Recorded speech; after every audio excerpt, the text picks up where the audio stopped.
বন্যা ও টানা বৃষ্টির কারণে ক্ষতিগ্রস্ত রাস্তায় গাড়ির চাকা গর্তে না পড়ে সেজন্য স্কুল ও কলেজের শিক্ষার্থীরা দাঁড়িয়ে থেকে চালকদের সঠিক পথ দেখিয়ে দেওয়ার ঘটনায় আবেগ আপ্লুত হয়েছেন আসুন্ডা ফাউন্ডেশনের চেয়ারম্যান শায়ক আহমদুল্লাহ। তিনি এই উদ্যোগকে প্রশংসার দাবি করেছেন এবং শিক্ষার্থীদের মানবিকতা ও সহানুভূতির প্রতি শ্রদ্ধা জ্ঞাপন করেছেন।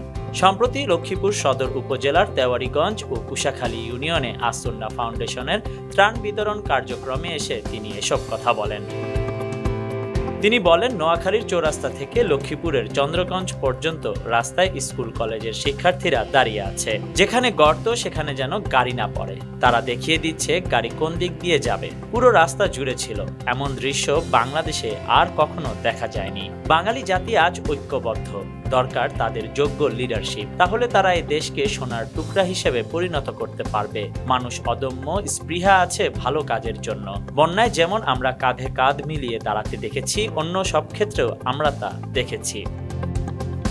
বন্যার্তদের ত্রাণ দেওয়া নিয়ে আহমদুল্লাহ বলেন, আসুন্না ফাউন্ডেশনের পক্ষ থেকে প্রতিদিন 15 থেকে 8টি কাভার্ড ভ্যান ভর্তি করে দুর্গত এলাকায় ত্রাণ পাঠানো হচ্ছে। শুধু এই অঞ্চল নয়, খুলনা, ব্রাহ্মণবাড়িয়া ও চট্টগ্রাম সহ দেশের বিভিন্ন এলাকায় আমরা ত্রাণ তৎপরতা চালাচ্ছি।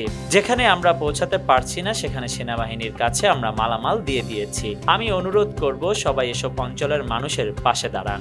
সাধ্য অনুযায়ী বন্যার্তদের কষ্ট দূর করতে চেষ্টা করেন। স্থানীয়দের উদ্দেশ্যে তিনি আরও বলেন, যারা ত্রাণ নিয়ে আসছে তাদের সঙ্গে সহযোগিতাপূর্ণ আচরণ করুন। অনেক জায়গায় কামড়াকামড়ি করে ত্রাণ লুট করে নিচ্ছে। আপনারা যদি এ কাজ করেন তাহলে বদনাম হবে আপনাদের। মানুষ আপনাদের পাশে দাঁড়ানো থেকে সরে যাবে। ত্রাণ নিয়ে আসার সময় আমাকে কয়েক জায়গায় আটকানো হয়েছে মালামাল রেখে দেবে বলে। পরে আমাকে দেখে বলে মালামাল না দিলেও হবে, মুসহাবা করলেই হবে।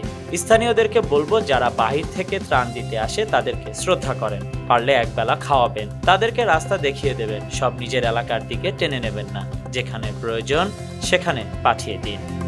Khandakar Ishtiaq, news now 24।